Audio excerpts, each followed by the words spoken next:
Abra sua Bíblia, Gênesis capítulo 15. Vamos abrir a Bíblia juntos. Gênesis capítulo 15. Ontem nós vimos a história de Ló.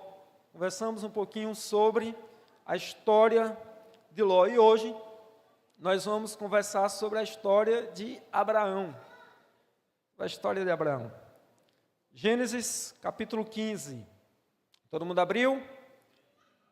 Você que já abriu sua Bíblia, coloque sua mão sobre o texto, imponha sua mão sobre a Bíblia que você acabou de abrir e peça ao Espírito Santo que fale com você através dessa leitura que nós vamos fazer. Coloque sua mão sobre a Bíblia, feche seus olhos e vamos orar.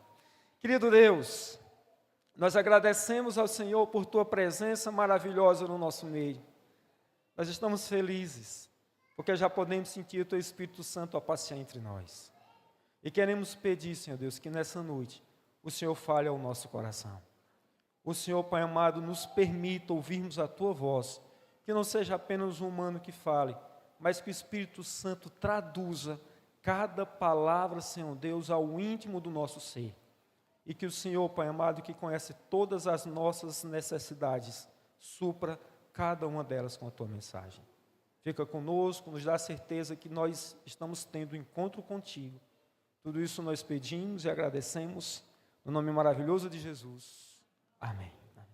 Gênesis capítulo 15, versículo 1, a Bíblia diz assim: Depois destes acontecimentos, veio a palavra do Senhor a Abrão numa visão e disse: Não temas, Abrão, eu sou contigo, e o teu galardão será sobremodo grande.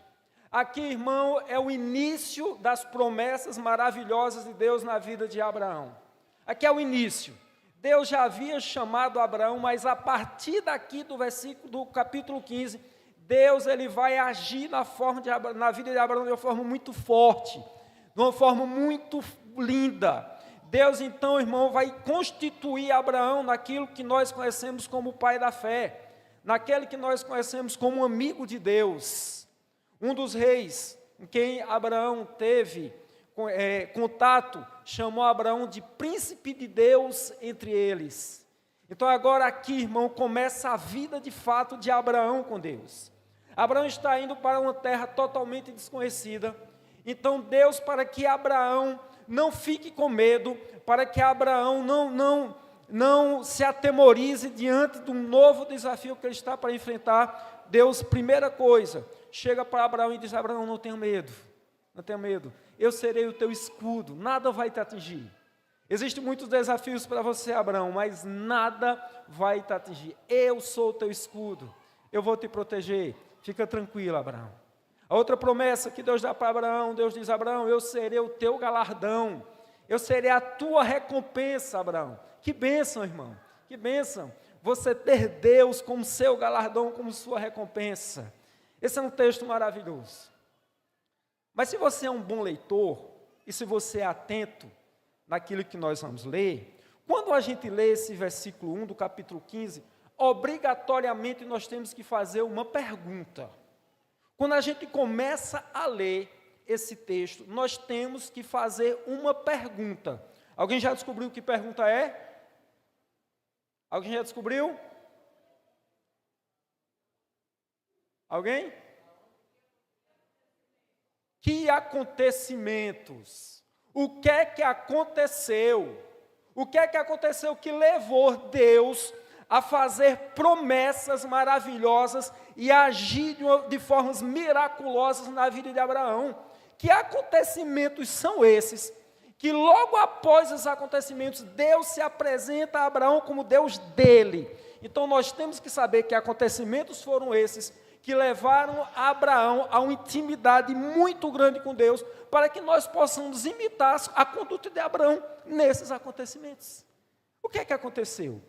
No capítulo 14, um capítulo antes, você vai ver como título aí, Guerra de 4 reis contra 5. Deixa eu explicar o que é que aconteceu. O rei de Sodoma, ele era vassalo do rei de Elão, chamado Quedorlaomer. Ele era escravo, ele tinha que pagar impostos, Não era um cidade, um reino independente. Não, era um reino que estava sobre a ditadura do rei de Elão. E o rei de Sodoma se rebelou contra isso. Ele não queria mais ser um estado, um reino vassalo de Elão. E ele então faz uma associação com mais 4 reis para entrar em guerra contra o rei de Elão, o Quedorlaomer. Por outro lado, esse rei chamado Quedorlaomer, ele faz uma associação com mais 3 reis.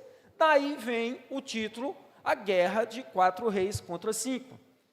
E qualquer pessoa bom de matemática, que não é o meu caso, vai entender que, logicamente, 5 reinos têm mais chances de vencer, mais probabilidade de vencer numa guerra contra 4 reinos, porque eles têm mais pessoas, não é assim?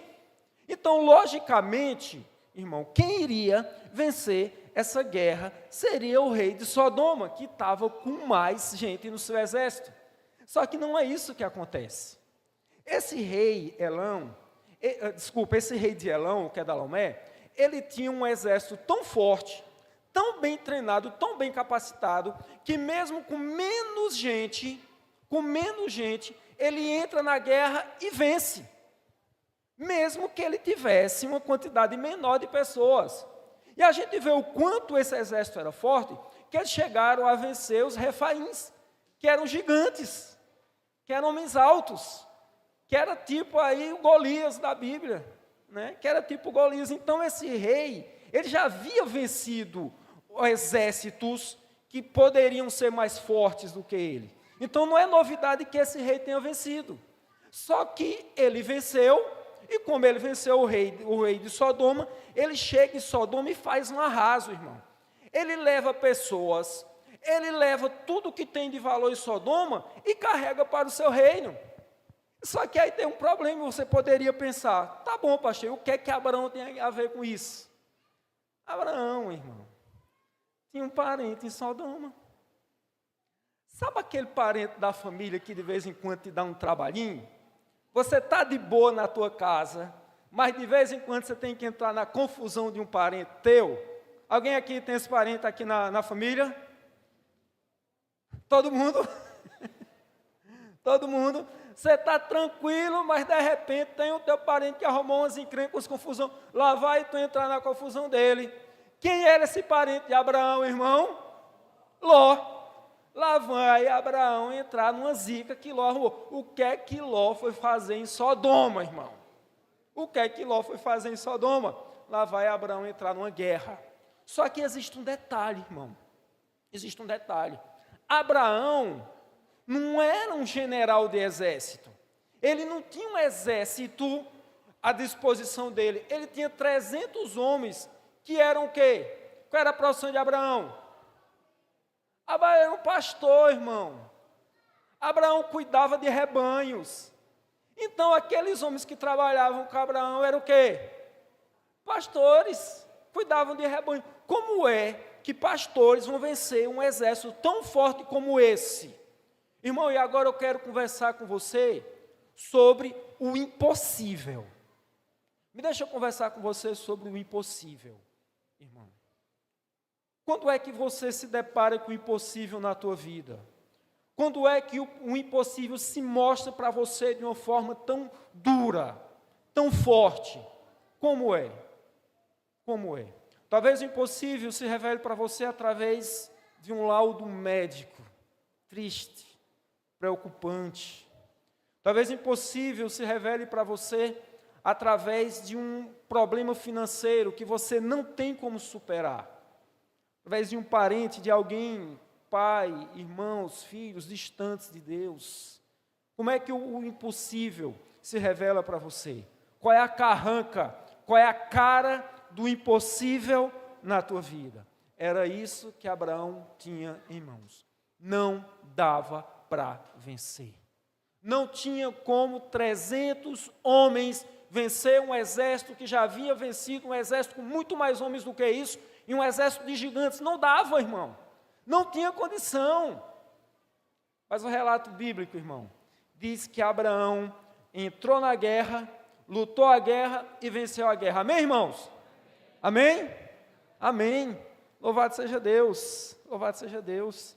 Abraão venceu o impossível. E quando nós vemos esse relato, você tem que se fazer outra pergunta. Qual é a pergunta que você tem que fazer? Quando Abraão, então, ele vence o impossível, qual é a pergunta que eu e você temos que fazer ao texto? Só uma perguntinha. Só uma palavrinha. Que palavra é essa? Como? Como é que Abraão venceu? Como é que Abraão? Não dava para vencer. Não dava para vencer. Como é que Abraão venceu? Tudo isso é explicado no encontro que Abraão tem. Logo após essa batalha, Abraão tem um encontro. E nesse encontro é explicado como é que Abraão venceu. Abra sua Bíblia. Não fez sua Bíblia, não. Versículo 18. Mesmo Gênesis, capítulo 14, versículo 18. A Bíblia diz assim. Melquisedeque, rei de Salém, trouxe pão e vinho, e era sacerdote do Deus Altíssimo. E abençoou ele a Abraão e disse: Bendito seja Abraão pelo Deus Altíssimo, que possui os céus e a terra. E bendito seja o Deus Altíssimo, que entregou os teus adversários nas tuas mãos. Quem foi que deu a vitória a Abraão, irmão? Deus. Quem aqui acredita que Deus é a vitória, irmão? Quem aqui acredita que Deus é a vitória? Amém, irmão? Amém. Só me diz uma coisa. Você já sabia disso antes de eu falar para você? Eu estou pregando para você alguma novidade aqui? É uma coisa que você já sabe? Agora me responda outra pergunta, irmão. Por que nós nos permitimos ter uma vida derrotada se é Deus que nos dá a vitória? Por que você sabe que é Deus que te dá a vitória e você se permite ter uma vida derrotada, irmão? Por quê? Eu posso entender a razão. E eu posso te explicar um pouco da razão. Sabe por quê? Porque isso é óbvio. E o óbvio é tão fácil que a gente esquece o poder do óbvio por ele ser tão fácil. Quando eu era moleque, irmão, quando eu era menino, eu nunca fui gente, viu? Eu nunca fui gente na vida. Eu sempre fui aquele menino que nunca ficou quietinho. E hoje também não é diferente, não. Viu? Se você perceber aqui, você vai ver que durante um culto eu ando uns 5 quilômetros. Uns 5 quilômetros. Eu sempre fui meio, né? Todo mundo, né? E aí, irmão, quando eu era moleque não era diferente, não. E eu tinha um negócio em mim, assim, quando mãe fazia uma comida diferente, eu sempre gostava de ser o primeiro a experimentar, mas eu não pedia não, irmão. Se eu pedisse, não tinha graça. Eu tinha que ir lá, irmão, e experimentar primeiro que todo mundo sem que ela soubesse. Eu tenho que falar para o código para que os meninos não peguem aqui o sentido real, né? Mas eu tinha que experimentar antes de todo mundo. E minha mãe, irmão, ela escondia as coisas que ela fazia em todos os lugares que você podia imaginar. Minha mãe escondia dentro do guarda-roupa, ela escondia debaixo da cama, ela escondia no pilão, sabe o pilão? Ela colocava o pilão de cabeça para lá, escondia no pilão, e ela escondia em cima da telha, irmão. Então, Por código, falar por código. Ninguém entender, né? E aí, irmão, teve uma vez que ela fez um bolo. Ela fez um bolo, aquele bolo cheiroso, aquela coisa toda. Eu da sala já percebi, tem bolo rolando, vou para a rua brincar, finjo que nem vi, não estou nem aqui, daqui a pouquinho eu volto e faço um arraso. Beleza, irmão, já estava tudo certo. Fui para a rua, fui brincar com os meus comparsas, e aí, irmão, quando cheguei o bolo já estava pronto. Lá vai eu procurar o bolo. Fui lá no armário, não encontrei o bolo. Fui lá dentro do guarda-roupa, não estava. Procurei debaixo de todas as camas, não estava. Debaixo do pilão, não estava. E aí, o último recurso, fui então procurar em cima da telha da casa. Botei a escada, não estava. Irmão, eu varri aquela casa. Não teve uma coisa que eu não fiz para encontrar aquele bolo, irmão. Procurei em todos os lugares. Chegou a hora do jantar. A gente se assentou, eu já tinha me dado como perdido, tinha me consolado com a derrota. Minha mãe vai lá no forno, abre o forno e pega o bolo. O bolo estava dentro do forno. O tempo todo, irmão. Eu procurei na casa inteira, menos no forno. Porque na minha mente, nunca, ela conhecendo a peça que ela tinha em casa, ela ia deixar o bolo dentro do forno. Mas foi justamente onde ela deixou e onde ela me venceu. Sabe por que eu não procurei dentro do forno, irmão? Porque era óbvio. O óbvio está na nossa cara, irmão. E a gente negligencia o óbvio. Irmão, se é tão claro assim que Deus te dá vitória nas batalhas, irmão, então acredita. Acredita, irmão. Coloca isso, crava no teu coração. É Deus que te dá a vitória. Eu fico vendo peregrinos, eu já vi várias vezes, pessoas com camisas de santo, fazendo peregrinação, irmão, andando quilômetros numa estrada para alcançar uma bênção de Deus. Mas, irmão, a bênção de Deus está a uma oração de distância. A uma oração. Milagre para Deus, irmão. Milagre para Deus, é a rotina dele. É a rotina de Deus. Deus, ele faz milagres a todo momento. Para Deus é mais natural fazer milagres do que para a gente respirar. Agora, nesse momento, irmão, Deus está ressuscitando pessoas. Deus está, irmão, recriando um casamento destruído. Deus está levantando pessoas espiritualmente caídas. Deus está levantando casais. Deus está tirando filhos da droga. Deus está fazendo milagre a todo momento. Deus está fazendo milagre. Mas se você é um leitor atento, lembre-se, Abraão recebeu uma vitória. Como é que Abraão então vai agradecer a Deus pela vitória que Deus deu para ele? Abraão, irmão, recebeu uma grande bênção, uma vitória que não dava para ganhar. Como é que Abraão então vai agradecer a Deus, irmão? Será que Abraão fez um culto de gratidão? Vem cá, vou chamar a igreja. E aí chamou a igreja para fazer um culto de gratidão. Será que Abraão, irmão, ele se ajoelhou, fez jejum e passou o dia inteiro orando para agradecer a Deus pela bênção que Deus tinha dado para ele? Se você viu bem o texto, se você prestou atenção no texto que nós acabamos de ler, você percebeu um pouquinho que eu não li o versículo todo. Ficou faltando uma partezinha do versículo para ler. E essa partezinha representa a gratidão de Abraão diante da bênção de Deus. E aí, quando Melquisedeque diz a Abraão, foi Deus que te deu a vitória. Lá no finalzinho do versículo 20, a Bíblia diz, e de tudo lhe deu Abraão o dízimo. O dízimo foi a forma que Abraão encontrou, irmão, para agradecer a Deus pelas bênçãos que Deus tinha dado para ele. Se Deus deu uma bênção para Abraão, irmão, Abraão não fez um culto de gratidão. Abraão, irmão, não passou o dia inteiro jejuando e orando, não, irmão. Não. Abraão deu o dízimo. Abraão deu parte da vitória a Deus em reconhecimento por tudo aquilo que Deus tinha feito por ele. E alguém poderia dizer, mas pastor, Abraão só deu o dízimo e as ofertas. Irmão, nem precisa falar de oferta na vida de Abraão. Todos os lugares que Abraão ia, Abraão erigia um altar e fazia uma oferta a Deus. Era um homem muito fiel a Deus. Lembre-se de uma coisa, Abraão devolveu o dízimo depois da vitória. Foi a forma de gratidão que Abraão encontrou para então, irmão, agradecer a Deus. Foi devolvendo a Deus parte da vitória que ele deu. Dízimo, oferta, é gratidão.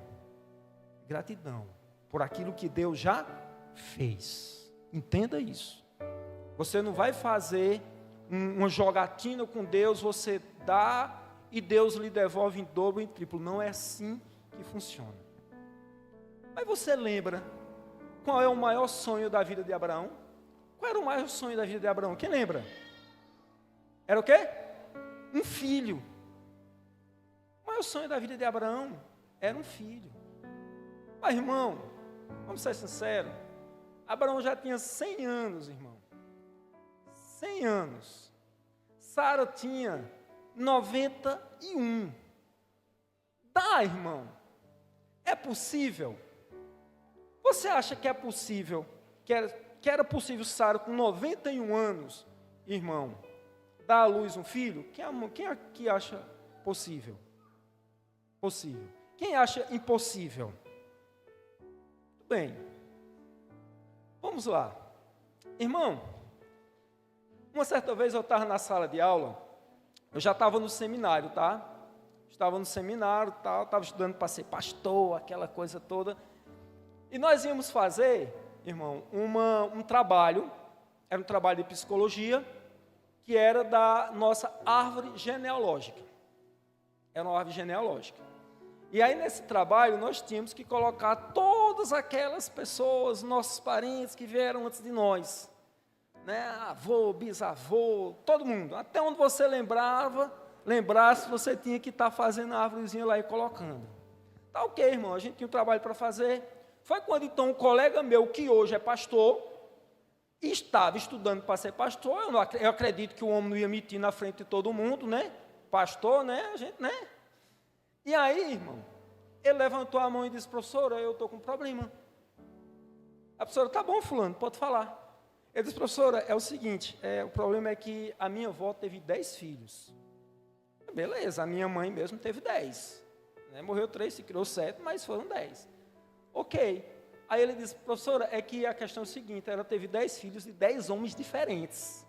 Eu falei: eita, menina, aí gosta. 10 homens diferentes, irmão. Aí a professora, porque ele tinha que colocar agora os 10, né? Aí ele disse: professora, aí o problema é o seguinte, a minha avó tem 71 anos. E hoje ela está junta. Ela se juntou de novo. Aí, irmão, a história já estava ficando cabulosa, nós já estávamos rindo da coitada da avó do rapaz.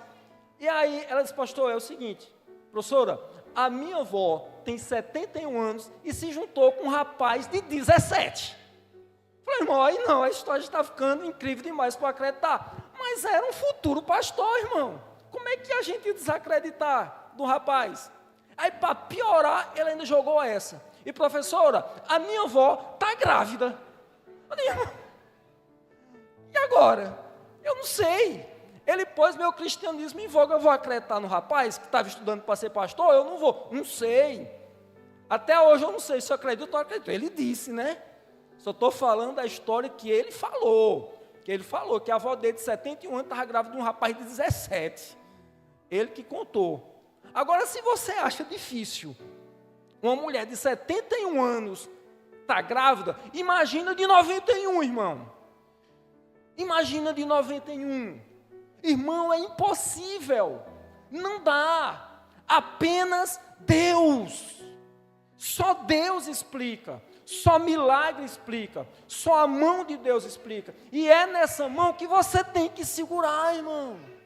É nessa mão que você tem que se agarrar. Ora mais, pede mais, confia mais. É nessa mão, irmão, segura. Ele tem força para te sustentar. Ele tem força para te sustentar. E Deus realiza na vida de Abraão o maior sonho da vida dele. Mas lembre-se, Abraão tinha um coração grato. Grato. A vida de Abraão era de gratidão àquilo que Deus fez por ele. De gratidão àquilo que Deus fez por ele. E alguém pode dizer assim, eu já vi muitas pessoas dizendo assim: pastor, eu nem gosto de pregar sobre dízimo e oferta, porque nós podemos cair até na malha daquelas igrejas da teologia da prosperidade, que só fala de dinheiro. Ele é um Deus, irmão. Ele é um Deus. Ele é um Deus. Deixa eu dizer um negócio para você. Uma vez eu vi um vídeo que eu achei interessante. E um repórter saía perguntando assim: você quer ter um encontro com Jesus ou você quer 5 milhões na conta? 100% daquelas pessoas falaram que queriam 5 milhões na conta. 100%. Mas se aquele rapaz tivesse dito assim: Você quer ter um encontro com Jesus ou quer ter um encontro com Satanás? Aquelas mesmas pessoas que tinham negado Jesus tinham dito, não, eu quero ter um encontro com Jesus, eu não quero nada com Satanás não. E sabe o que eu deduzi desse vídeo? Eu deduzi o seguinte, irmão, que o maior inimigo de Jesus no nosso coração não é o Satanás, é o dinheiro. Ninguém vai dizer, eu quero Satanás. Mas diante do dinheiro, irmão, a gente treme. Diante do dinheiro, a nossa fé enfraquece. Diante do dinheiro, quantas vezes nós já fomos infiéis a Deus? Quantas vezes? Deixa eu dizer um negócio para você, irmão. Deus não precisa do meu dízimo, nem da minha oferta, nem do seu dízimo, nem da sua oferta, para nada. Ele não precisa para nada, irmão. Ellen White falando sobre o dilúvio, ela diz o seguinte, ela diz que antes do dilúvio, as pedras preciosas e os metais preciosos eram espalhados. Eram espalhados. Ficava visto. Ninguém dava tanto valor, porque os meninos brincavam com um pedaço de diamante. Ouro estava à disposição, então ficava a mercê. Mas ela diz que na ocasião do dilúvio, Deus escondeu toda a preciosidade da terra embaixo do chão. Aí eu pergunto para você, irmão, se você acha que Deus, se Deus precisar de dinheiro, Ele não sabe onde procurar? Você acha que Deus esqueceu onde Ele colocou todas as coisas preciosas da terra? Você acha que Ele esqueceu, irmão? Não, irmão. Se Ele precisar de dinheiro, nem a mim, nem a você, que Ele vai pedir. Ele sabe onde está, irmão. Ele sabe onde está. Ele não precisa de mim e nem de você para nada. Para nada. Ele não precisa dos meus R$100 de dízimo, nem dos meus R$100 de oferta. Ô, irmão, para que Deus precisa da gente? É nós que precisamos de Deus, irmão. Eu lembro que uma vez, nós estávamos numa reunião de família lá em casa. A casa dos meus pais é uma casa pequena. E são 7 filhos, irmão. Imagina se unindo 7 filhos, 7 noras e um monte de netos. E uma casa bem pequenininha, irmão, aquela casa vira uma bagunça, irmão. Uma bagunça, irmão. É cachorro miando de um lado, é gato latindo do outro lado. É uma bagunça, irmão. A casa fica transtornada. Quando a gente está lá, sabe aquela festa de família, aquela farra? É tão bom, irmão, eu gosto desses momentos. E a gente estava naquela agitação, quando eu olho minha sobrinha, Bebel, lá no cantinho, desse tamanho, nem gente era ainda, desse tamanho lá no canto. E ela estava ali no canto, irmão, tomando um copo de Guaraná, copinho descartável de Guaraná, e ela estava, irmão, ali numa outra dimensão. Todo mundo, aquela agitação e tudo, e ela lá, numa tranquila, numa paz, sabe aquela pode cair o mundo, estou em paz? Era ela, e eu olhando, né? Quando eu olhei ela ali, irmão, em Nárnia, na outra dimensão, eu falei, é lógico que eu não vou deixar ela em paz, irmão.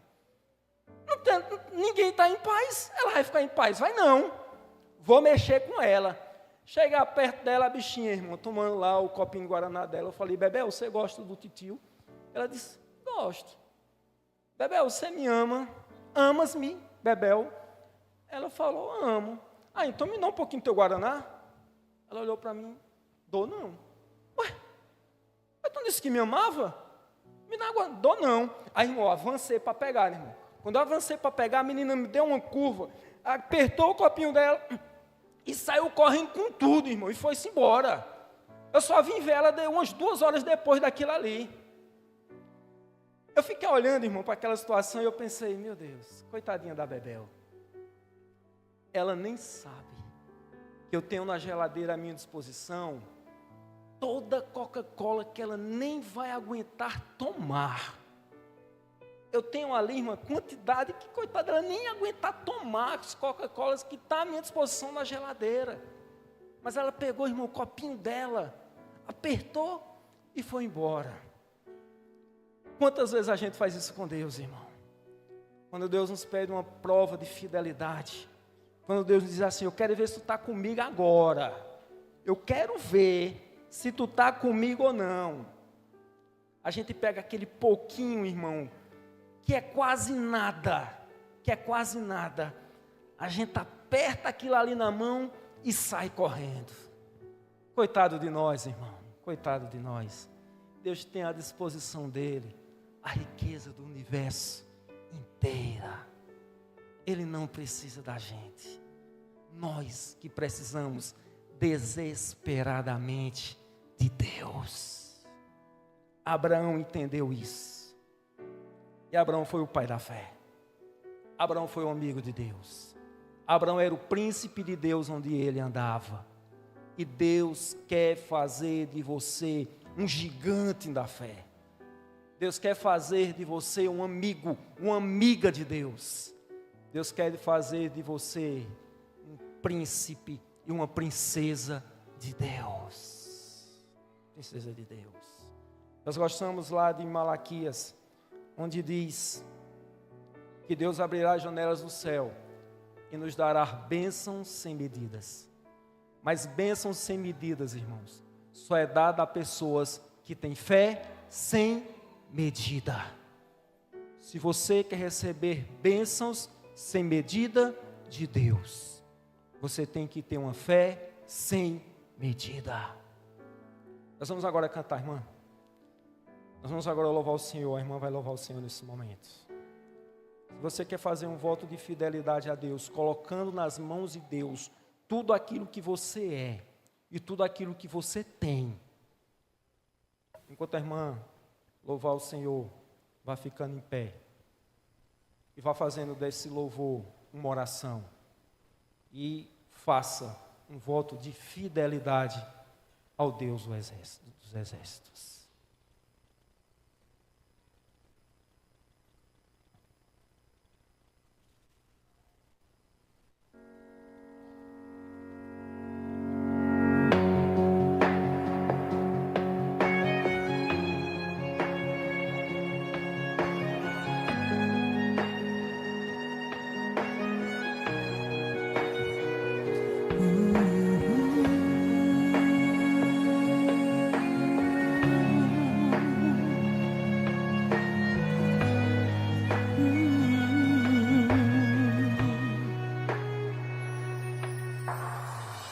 Tua história foi escrita para inspirar cada detalhe da tua vida, para preparar coisas maiores desenhadas pelas mãos de Deus. Ninguém entende os momentos que você passou. Enquanto muitos te julgaram, Deus te ajudou. Mas cada marca em ti deixada te ensinou. Quando você pensou, acabou a história, não tem jeito mais, Ele pegou em tua mão e disse que não deixa um filho só pra trás. E nos teus dias mais difíceis, Ele sempre lhe mostrou que esteve ali. E hoje você é o resultado dos dias nublados. Olha você aqui. Deus está te ensinando a ser forte. Nem tudo aquilo que é mal vem pra morte. É pra você crescer. É pra você crescer. Deus está te ensinando a ser forte. Nem tudo aquilo que é mal vem pra morte. É pra você crescer. É pra você crescer.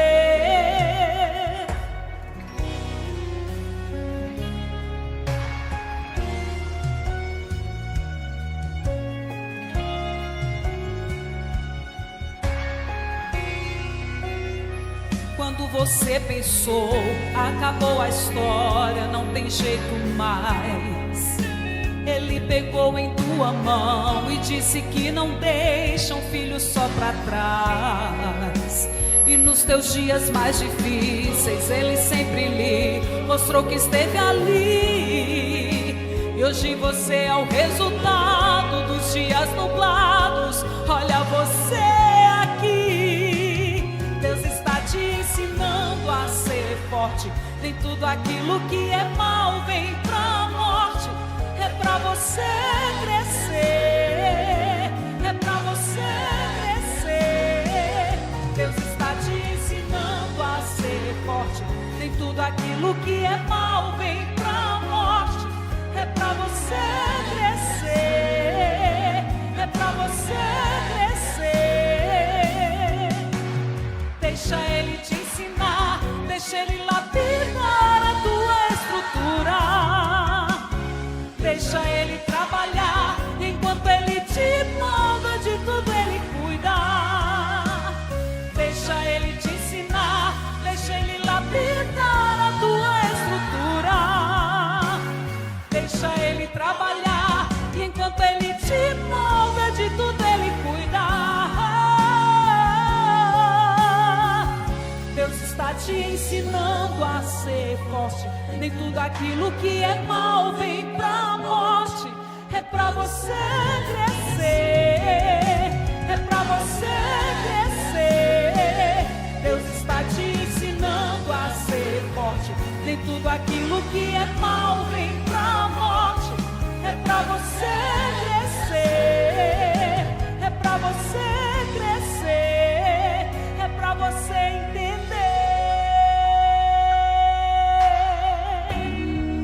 Filho, estou te moldando. Filho, estou te ensinando.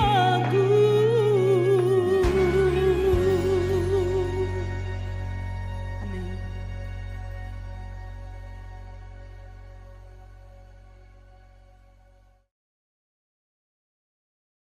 Oi. Querido Deus, nós somos muito gratos ao Senhor por tudo o que o Senhor faz e fará na nossa vida. Obrigado, Senhor Deus, porque o Senhor é o Deus Altíssimo. Obrigado porque o Senhor não perdeu o teu poder de Abraão até nós. O Senhor realizou os teus sonhos, os teus projetos na vida de Abraão. Abraão aprendeu a depender do Senhor. Abraão aprendeu a ser grato ao Senhor. E nós queremos aprender as mesmas lições. Nós queremos, Senhor Deus, tomar esse homem de fé como exemplo para nós. Nós queremos, Senhor Deus, estar perto do Senhor.